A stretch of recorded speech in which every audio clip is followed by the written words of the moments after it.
It's growth. Spring ball, I believe it's our offense, a big testament to our offense we're growing through. We have a lot of offense in right now, which is great to see our players being able to install the plays so quickly and then execute them at a high level.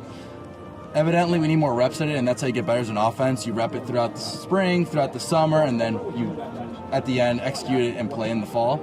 So I would say that's a big thing, just executing those plays and getting more reps at it. But I feel like we've done a good job, and a lot of that inconsistencies with the one offense right now it's on myself, but I felt like even the last drive felt a lot more comfortable with those new installs and with those new plays that we just installed. So I'm very happy about where we're heading. Justin talked a lot about ball security and how much of a priority that is this spring after last season.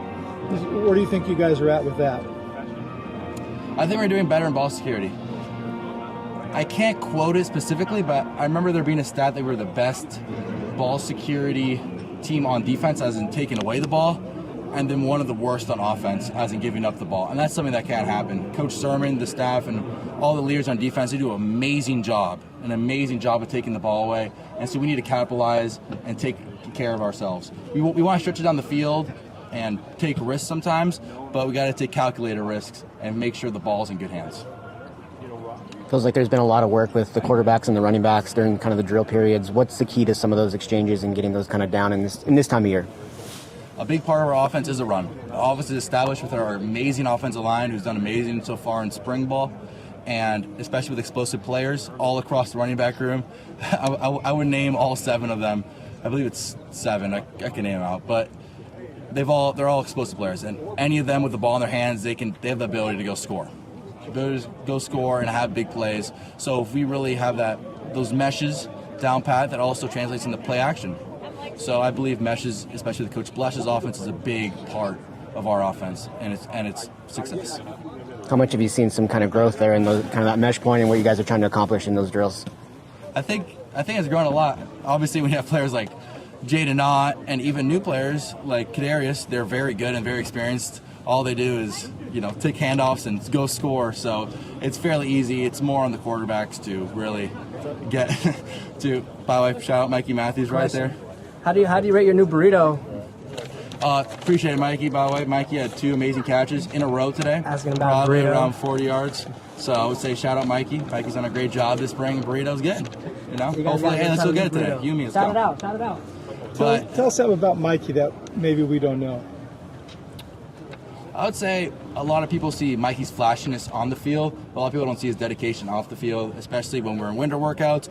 A lot of players, it's really grueling. It's more of a mental fortitude test. When you're out here conditioning, running back and forth in the weight room, pushing your maxes. But then even after that, Mikey's a guy who would always, every single day, do a core circuit, get better at his hips, or even after spring ball, come and watch film with myself or other players. So I would say that's something great about Mikey. It looks like he has to kind of come out of his shell a little bit and show a little bit more personality. Yeah, I don't think he struggles with that. Maybe a little bit. I think he needs to be a little bit more personable, as I said. Can you talk about what you're seeing from Nick Morrow at tackle? I love Nick. Nick's a great guy. He's one of my good friends. All those guys in the line were, and I think he's been doing a really good job. Not even playing lineman 2 years ago in high school. He was a tight end receiver, and shout out, he was a quarterback. So Nick and I see Nick's 3-step drop and throwing motion. He actually has a good arm, and I've seen him develop. On the left side, I trust Nick. When I'm looking to the right, trying to hit one of our amazing targets, I feel comfortable with Nick back there. And so with any player in spring, there's always growth and development in myself, any player on the offense, any player in the defense, but I think Nick has done an amazing job, and I trust him. You have a first pitch coming up? Is that what's the deal is? So there's an event that Matthew Cindric and Miles Williams put on last year called Golden Buddies, which gives awareness and is essentially a field day for kids with special needs that we host here. We're hosting it this year, May 4th. And so now the team is Miles Williams at the head of it because he was there last year, Jack Endries, and myself. So we're hosting it May 4th, Star Wars Day. Shout out, Star Wars, Luke Skywalker, that's my guy.